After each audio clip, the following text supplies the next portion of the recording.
Riding through this world, down, down, all alone, down.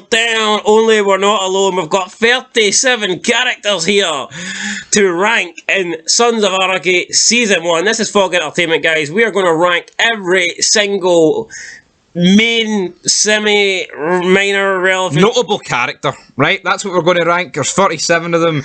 The ones with names. There's a lot to get through, and we have to kick off at the bottom. And you know what?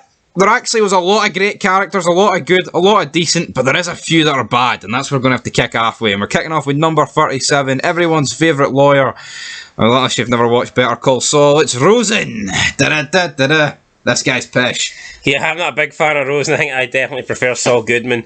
Rosen just seems like a guy that... sleazy. All he cares about is his money and his retainer. I mean, which is fair enough. I mean, money makes the world go round. Like, we can talk about Tig and Clay getting Opie killed, but this guy literally, like, said to him, no doubt about it, Opie Winston has turned rat. I mean, this guy's literally what gave them the idea of it. Obviously, they were fighting it, but his information is what I think pushed them over the line, personally. And I think for that reason, he has to come in at 37. For a guy that did nothing, essentially led to the whole club fucking getting crippled at one point. So we have to move on to 36. Tristan, Elliot's daughter, rape victim, about 12-year-old. Not really much more to say about her. She doesn't really get much more screen time. She is in season 2. Will she make it higher than 36? I think she was 14, like, but that doesn't really matter. Oh, what are you, that guy in fucking Hanson versus... No, she's not. She's 14, Chris. She's not 12, Chris. She's 14. Was he the clown? Who knows? But coming in at number 35, we have Mary Winston.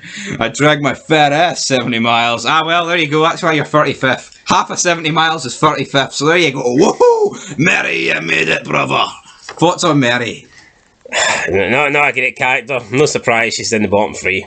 Yeah. Elliot Oswald coming up next at 34. Again, I'm surprised he's that low, but there's just not an awful lot to Elliot, in my opinion. He's an okay character, but it just, I don't, he's not, no one ever goes, oh, my favourite character on SOA is Elliot Oswald. Like, just wouldn't happen. No, it really wouldn't. And any other thoughts on him? He's just a bit vanilla, isn't he? Aye, let's just move on. He's just the old rich guy. Number 33 with Loanne Delaney, porn star turned director. Wife of Big Otto, old lady of a club member. She's alright, like, doesn't really do much apart from have the odd conversation with Gemma.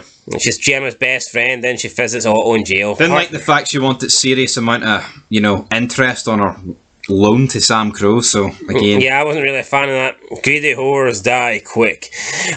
Moving into number 32, we have Kyle Hobart. It was nice to see an excommunicated member back in the show, but didn't really do much. He seems like... He didn't seem like the worst person ever. Who knows, maybe he just didn't have the bottle for it. Jobbed out Opie. Then he got his back burned, It sucks to be him, but I guess if you don't do the crime, if you can't do the time, and his time was... If you can't do the time, don't do the crime. That's exactly what I said. No, you flipped that about, mate. Which is a big botch. But Kyle, he couldn't get the ink removed either, so he got a wee bit of warm back, so to speak. Coming at number 41, we have got Isaiah Alvarez. Got jobbed out by his dad, and we've jobbed him out here. Comes in at number 41. Not much more to say about him, is there? He has a few lines, but... none memorable. He botched 2 hits and he got himself... I mean, if his own dad is going to job him out, why can't we job him out? Well, we kind of have jobbed him out at 31. That's what I'm saying. Why can't we? Well, we have. That's what I'm saying. Why can't we? Well, we have. That's alright, we have. Right, moving on. Number 30. Michael McKeevy. Real IRA, brother. A real IRA, Clay. Weeks would cripple. Months would be off the planet. It'd be... Not an option, brother. Ireland would be back in the United Kingdom, brother. Not an option. Can't be happening, Clay. Liked him. He was in about 5 minutes. That's all I can say. Maybe if he was in more than 5 minutes. Who knows? If he was in 10 minutes, he might have got bumped a couple of places higher up the list, but unfortunately, lack of screen time, that means he's coming in at number 30. Yeah. Lowell Jr., you know what? He had a heavily featured episode, and you know what? He stepped up to the task, but again, he still comes in at 29, and we never really see him again, which is sad. Like, his dad had a pretty major part in John Teller's death, I guess you could say, and his son. He performed when he was on the screen, but he wasn't on the screen a lot, so he comes in at 29. Coming in at number 28 with Donna. Features heavily in the best episode of Season 1. Got the best death of Season 1, but features pretty low down this list. Why is that? Because she's a nagging bastard that never gave Opie a bloody break, that's why. She married Opie, she knew the life he was in, she waited on him getting out of prison. If she didn't want to be in that life, then just leave. What's the point of literally bringing it up to him any time you've seen her, she was never happy. And I mean, fair enough, she's skint. Maybe she doesn't have many reasons to be happy, but... There's loads of people that are skint and happy, though. It's almost like she just fucking hated her life and was looking for a way out. Kind of like... It's like, do you think Tara liked the club life? Obviously not. But she made the choice to be with Jax. You make a compromise. So it's not like every time Tara seen Jax, she wasn't like, oh, I want you to leave that club, you got to choose the club or me. It's like, Tara didn't do that. Tara accepted Jax for who he was, and then that was it. She just didn't really have anything to do with the club. I don't see why Donna couldn't have done the same. And if she didn't want to be left alone, if she hope he goes back into prison, then just leave him. Exactly. Next up, though, we've got Henry Lynn. Doesn't feature a lot in this season, but a couple of good bits with him getting introduced in Chucky. But again, that's literally it for Henry Lynn, isn't it? Aye. It was like a one-episode special until we see him. It's weird, like, for a guy that features so less in season 1 to being, like, a pretty big antagonist at the end of the show. It is. It's a weird one. Coming at 26, we have got Trammell, Dirty Cop Trammell. I actually like Trammell, but he's a dirty cop. He has a wee bit of a midget, so is that why he comes out at 26? No, I just don't think he's in the show enough to really justify being higher up. I mean, I think we came up together, me and Sanders, Jax. Yes. I'll take the envelope. Put a couple extra 50s in, I'll take the envelope. I think he could have been a bit higher up, like, but I think 26 is a bit right for Trammell. But I like them. Yeah, 25, we've got Jury. Jury White. President of Indian Hills. Not quite Walter White, but here, Jury was alright. I mean, Jury wasn't too bad. Nah, he got the job done, I guess, so to speak, but... Patch over, becomes the new president. It's weird to think that Jury White is in what? He's in 5 episodes. No, it's mad, actually. The fact that Jury goes from just being like a bum, kinda, at the start of episode 4 to being the highest ranking person in the entire place, apart from Clay. Because being a president of one club would have to outweigh, overrule the VP, even if it is from a Muller charter. Absolutely. Jury would surely have more swing. Killing Jury would surely have a bigger impact, have more consequences than killing Jax. Maybe not immediately, because that charter was literally just found it. Now, if he was appointed president of another charter, I'd see where you're coming from, but I don't think so. I don't think that's how. I remember when Alvarez is pointing the gun at Jax, Bobby says, I don't think killing the VP of the Mother Charter is a good kill. Yeah, that's why I brought it up. Aye, so therefore, you can go and kill Jury, but you can't kill Jackie. So you think killing the VP from the Muller Charter is worse than killing a president from any other one? Yeah. Yeah, I do. I genuinely think that. That's my opinion. Alright, moving on. We have Cameron Hayes in 24. Real IRA again. You know what? I actually think I preferred McKeevy, but just due to Hayes having a much larger role. I think McKeevy, in the 5 minutes he had, he was in the clubhouse, outnumbered 12-1, and he buried them. Cameron Hayes just kind of felt like a bit sly and shitebaggy, in my opinion. I think it would have been better maybe to flip them, but I've got no problem with Cameron Hayes. He gets a lot of screen time, he's involved quite a lot, so he comes in at 24. Coming in at 23, we have the first Sam Crew member, and who is it? Drum roll, please, or Pishtain, please. It's Piney. It's Piney Winston, Big Piney, Big P. He's full of P. Will it be the highest he gets in 4 seasons? Spoiler. Will it be? I'm willing to bet no. I feel like why he's so low down on this list is due to the episode 6 episode. True, that episode did suck, but again, Piney's not... He doesn't strike me as a regular, you know? You'll see him and then he'll not be there for 3 or 4 episodes. He's drinking tequila at the cabin. I'm pretty sure he's a reoccurring character anyway.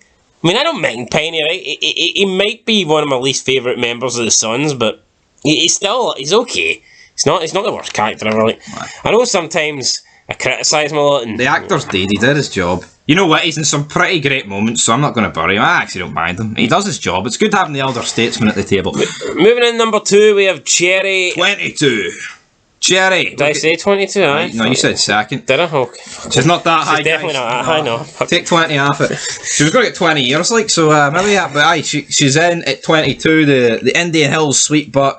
is now residing in Belfast, brother. So Belfast sweet butter, Belfast fucking, I don't know, petrol bar or something. I mean, I think it would have been hard for her to like stay in the show, obviously being wanted for Grand Theft, but I could definitely see a world where she did stay in the show until like season 2 with Half Sack, but again, not in it very much. Could she not have returned at the end of season 3? She could have, like, but I think it was just a way of showing a bit of continuity between Belfast and Charmin. Well, she said, I don't like it in this shithole of Belfast, I'd rather live in Charmin. Just want it. I think that's the whole gimmick. Oh, but could you not come back after a while? Different ID and... Maybe, like, Bastol was still alive when she was going to come back. Yeah, but anyway, Cherry comes in at 22. Happy is the next Sam Crow member. Well, technically he's not Sam Crow at this point, but he will be Sam Crow soon enough. Comes in at 21. You don't like Happy in this season? No, I don't like him in any season. Those Thai boys are good and expensive. Yeah, I just don't like Happy. He's a boring character in my opinion. The guy's not even an actor. He's legit. No, but I think you need a bit of that. I think you need a bit of realism. Oh, you do, but for me, that's all he is. He's just like one of the guys that you could expect them to like perform a hit. I just don't.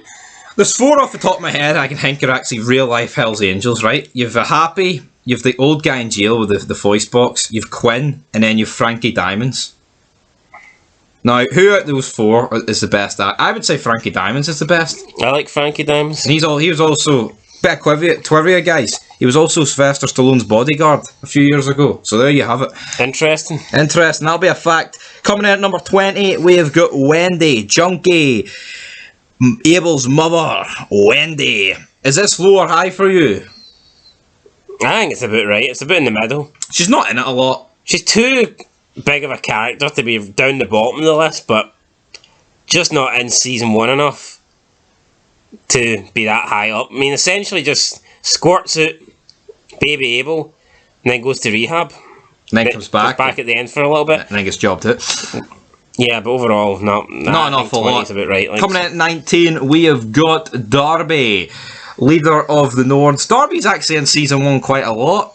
And of course, he doesn't really. I mean, he features in season 2 a lot as well. Season 3 a wee bit, and then season 6 for 1 episode. But I like Darby in this. But again, I do feel like with Darby, there's just so much of an element of. I just never really took him serious as a leader. But I guess that's the way Nazis are portrayed in movies. They just kind of seem sluggish and, you know, that sort of stuff. Not prepared, in my opinion. Sluggish and that sort of stuff? Aye. What was he most sluggish about? Unprepared. Like, they're just very scruffy. Like, you see when you see them in prison, they're not well organised. They're not a well-oiled machine, so to speak. Are they not? No. No. They're sloppy. They just cook meth, and then they move to the next bit to cook meth when they get shut down. Well, do you not get that? You not see when Sobel comes in, like, there's a bit of organisation and sophistication about them? What's he? Aye, a Nazi, but he's top dog. I'm saying he's sloppy. Well, that's fair enough. League of American Nationalists, but he's just League of American... Well, that's why Darby wasn't allowed in then. He didn't make You're not allowed to show the swastika, but I you know what, I thought Darby was good, and I actually feel like he deserved maybe a wee bit higher up this list. 18th though, with Agent Cone. I like Agent Cone, but I feel like there's almost an element of any actor could have done this role. I feel like any actor could have just played the ex-jealous... Well, here's the thing, like, you're saying that... You say that Darby deserves higher up the list. I mean, it's your fault he's that low down. Because I had him 15th. Fuck, where did I put him? But 25. Maybe I done Darby dirty. Aye, maybe he did. Maybe I did. Anyway, Agent Cone. Agent Cone. Again, I like the story. I liked Agent Cone. Thought he wasn't in it long, but I thought him stalking Tara and having previous, and then him getting into interactions with the Sons and Jax Taylor. It's good enough for me. Good enough for you. Coming in at 17th, we have got Leroy, leader of the 1-Niners. I feel like it's definitely Leroy's best season. Some great lines. I think he won line of the episode quite a few times. Old man. You say that one more time, man. And you know what? Fat bastard.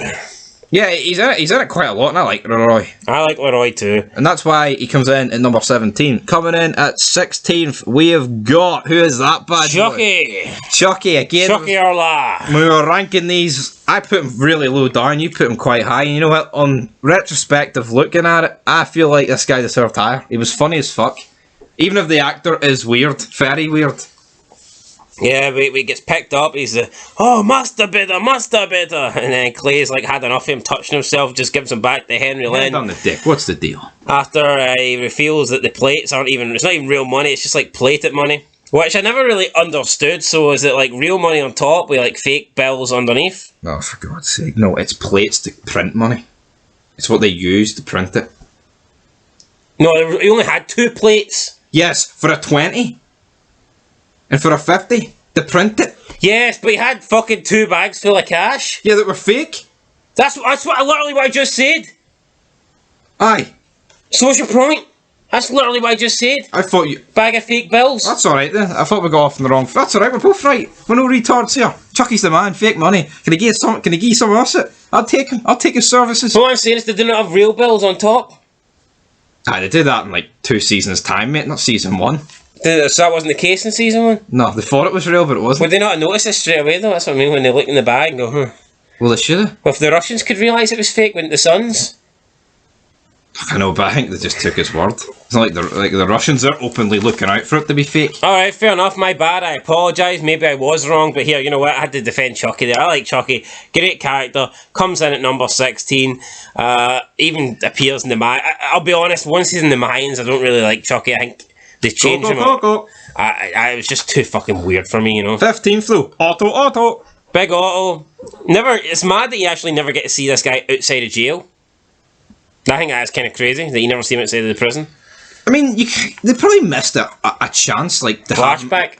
No, yeah, well, there is a picture of him and Bobby where he's outside the club and he's wearing his patch. But I mean, you know, like people are in jail or allowed outside visits, like for a funeral. I mean, they could have did something like that, maybe like Donna's funeral. Could have had him out and about, but we didn't, and he's good. You know what? He's our prison connection. I like Otto. Coming out at 14, we've got. Hold on, yeah, I think he lost the chance of getting out when he smashed.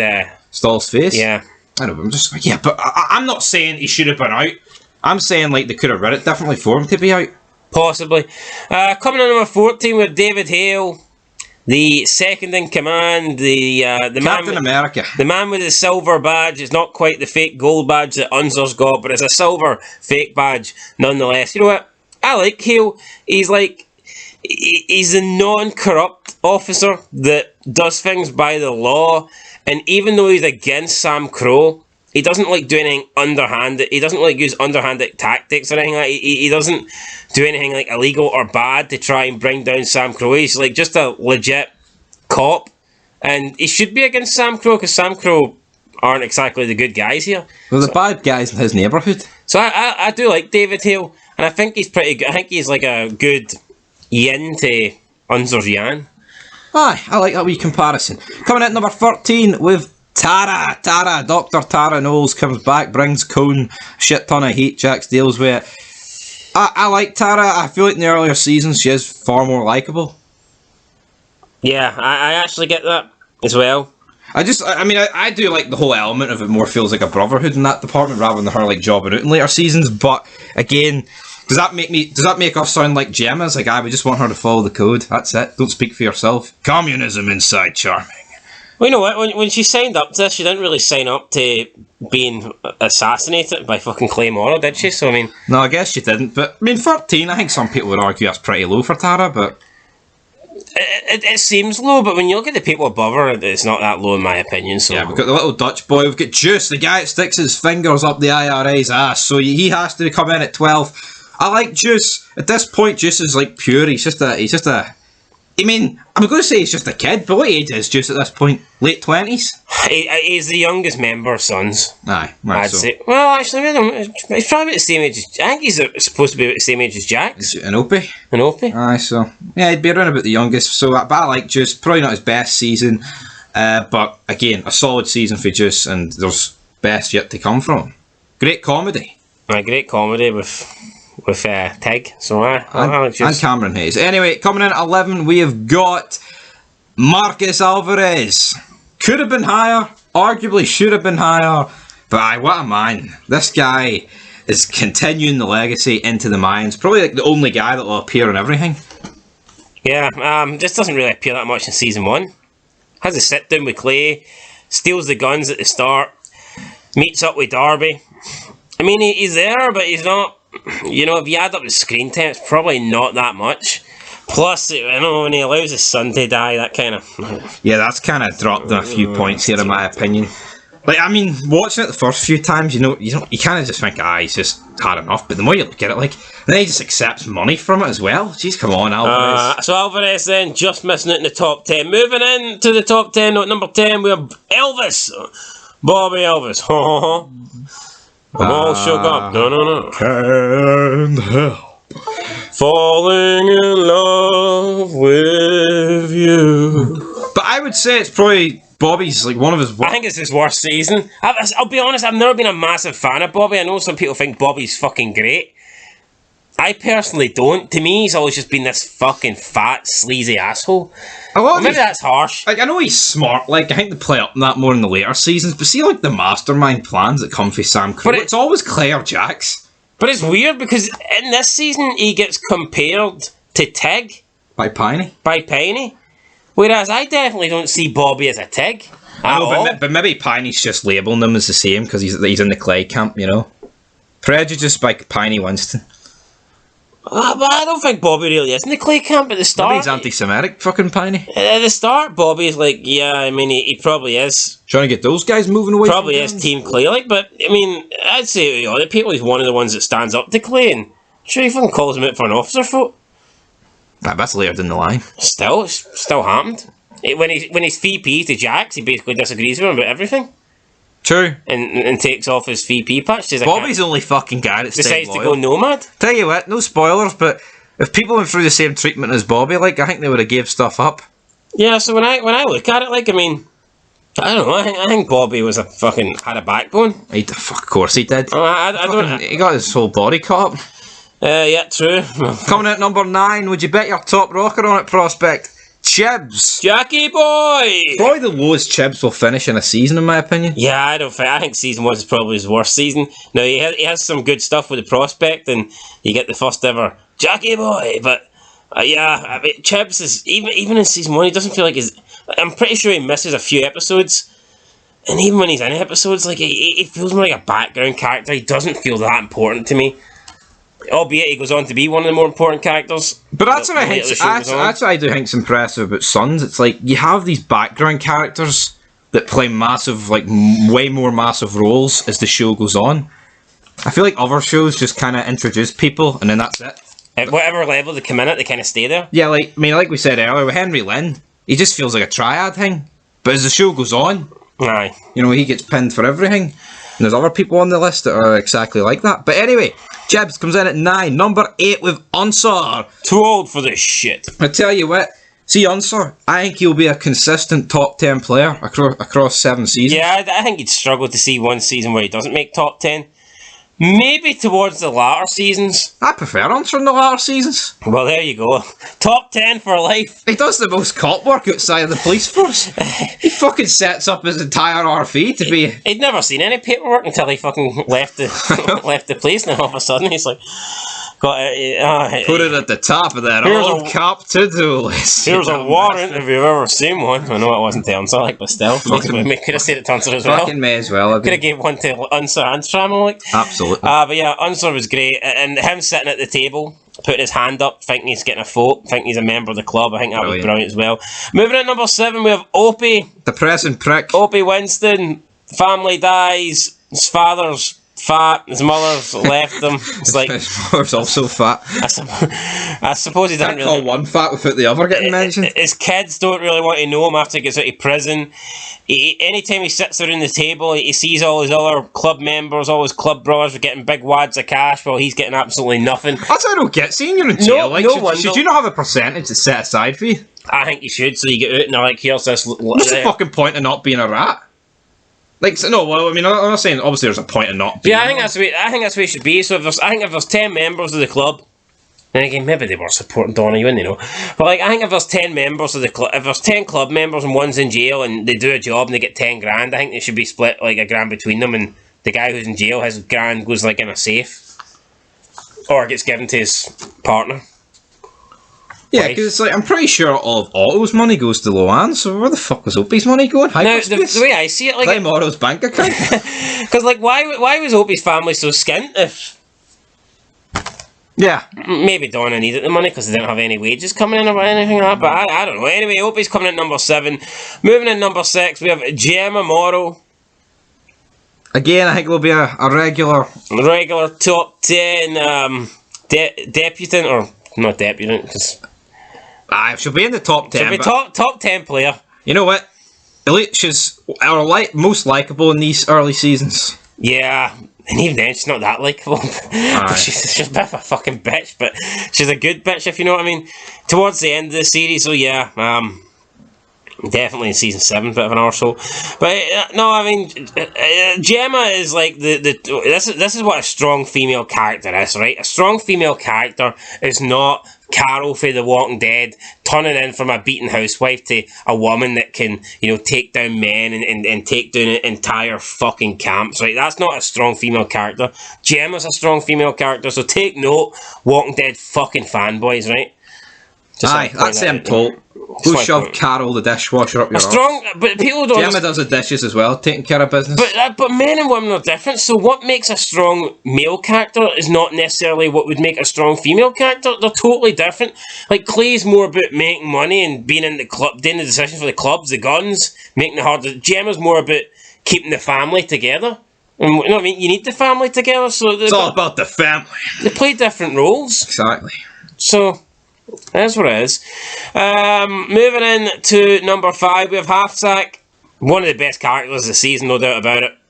Adds such a comedy element. Even though he's only a prospect, I think he plays a more important role than probably half the club, to be fair. Yeah, he does, because, maybe the season he's basically got a feud with Clay. Mini feud. You could argue maybe not important role, but I think in terms of screen time, I think he's up there. He feels like a bigger character to me than Juice or Chibs or I know Happy's not really there, but he feels bigger to me than those guys in season 1. Yeah, and actually you got to take it with a pinch of salt. You got to look at it from a point of just season 1. You can't factor in everything after season 1 because then you're going to clout your judgment. Well, we're not. Season 1, mate. It's a season 1 list. I know, but some people will just hear the names and go, "Well, you're talking shite." Based on the future of the Suns. Oh yeah, I'm not. Yeah, by the end of the series, right? Is Halfsack 5th? No, definitely not. But based on season 1 alone, let's be real, Halfsack is better than Chibs in season 1. Yeah. Chibs goes on and lives for 7 seasons. That's great and all that stuff, and his character develops. He gets more screen time. He gets more storylines. Blah blah blah blah blah. But in season 1, he is like a background character. Absolutely. So. Same with Juice. It's like any time they need. Juice feels like a prospect in season 1. I've said this before, but he actually does. He does. Coming at number 4, another strong female character with Agent June Stahl. Yeah, I think June Stahl's the best member, authority figure in the entire show. To be honest, and normally I don't really find female characters entertaining or amusing or funny, have a comedic element to them, but fucking June Stahl is right up there. Apart from Clay, who I'd say is in a league of his own. I think you could argue June's the funniest character in season 1. Yeah, absolutely. I think maybe throw Chucky into the conversation. Yeah, and maybe Chuck. But again, Chucky's kind of different, and he's more laugh at him. Not even aware of his banner. Whereas some of the lines and quotes that Agent Stahl comes up with is fucking incredible. So, and she wasn't even help. And she wasn't she was in it but again she kind of does just disappear for a few episodes and stuff. It wasn't in it for the first 5, so. So I mean, who knows? Maybe if she was in the entire every episode, she could have been higher up. But for me, she's going in 4th, and I think 4th still. Nothing to be ashamed of, No, absolutely not. Fourth place in a 37-horse race, that's no bad. Exactly, you're placed. Each way. Moving to number 3, we have Jax Taylor. I mean, he's the main character, so he has to be up here somewhere. I mean, if the main character fucking sucked, what chance has the show got of being good? Jackie boy, but he's conflicted. Boy. Again, I think some of his decision making is very questionable. He doesn't really know which father's footsteps to follow in. Clay, JT, brother, pick one. Fucking, you pick the letters. Where's the letters? Get the fucking letters. So we see. Dad, I still got them, brother.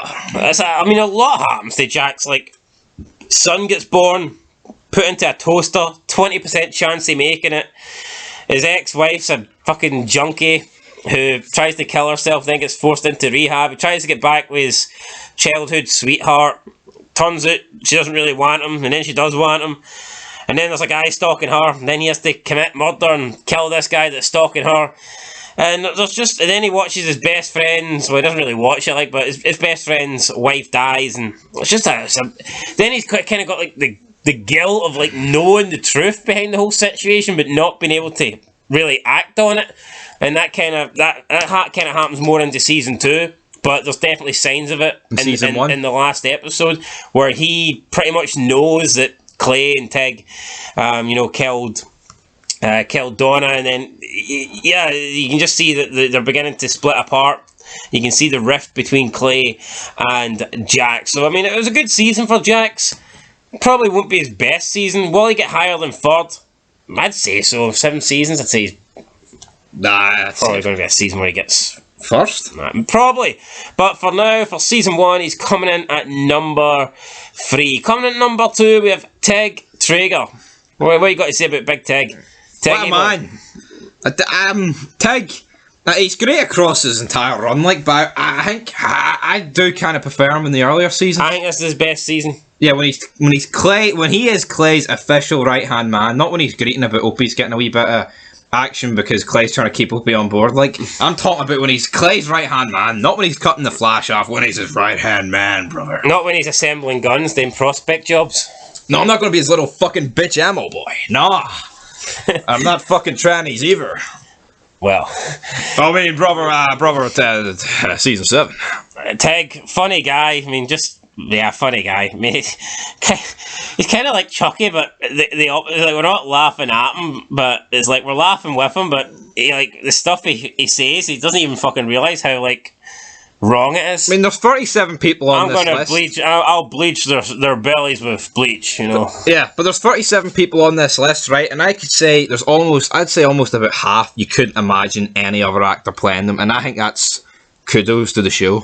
Yeah, I mean, Tig without Kim Coates, man, forget about it. And talking about forgetting about it, if that boring bastard Scott Wilson, or whatever he's called, played the guy coming in at number 1, Claymore, this guy, he would have been 37th. This season when it got renewed, this sweet series, this wouldn't have been made. Yeah, this channel wouldn't even exist. The 6-day fucking extravaganza of fucking entertainment would have ceased. But Clay Morrow is a fucking legend. Ron Perlman, what a guy. Honestly, I don't see how someone's favourite number 1 character from season 1 can't be Clay. So many fucking good moments. Every time he's on screen, he owns it. I don't care who he's on screen with.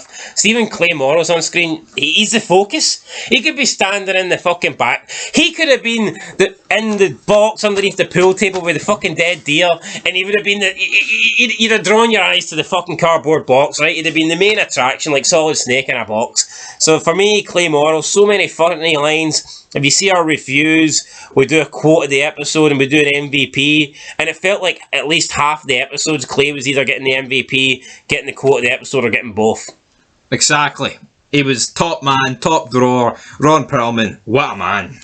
What a guy. I don't like him politically, but... Nah, fuck it. I don't like many of the 37 politically, but you know what? But his acting's alright. Yeah. So on that note, guys, there you go. That is our top 37. It's only 37. Top 37 out of top 37. So there you go, guys. That's our 37 characters in Season 1 of Sons of Anarchy, ranked in order. Let us know down below. Do you agree with this list? Do you agree with this order?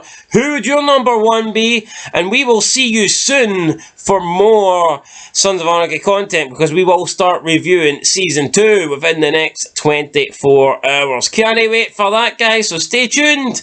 And we'll be bringing back Morrow Mondays and Taylor Tuesdays. But until then, been fucking entertainment. Thanks for watching. Leave a like, leave a comment, subscribe, and we'll catch you next time. But until then, peace.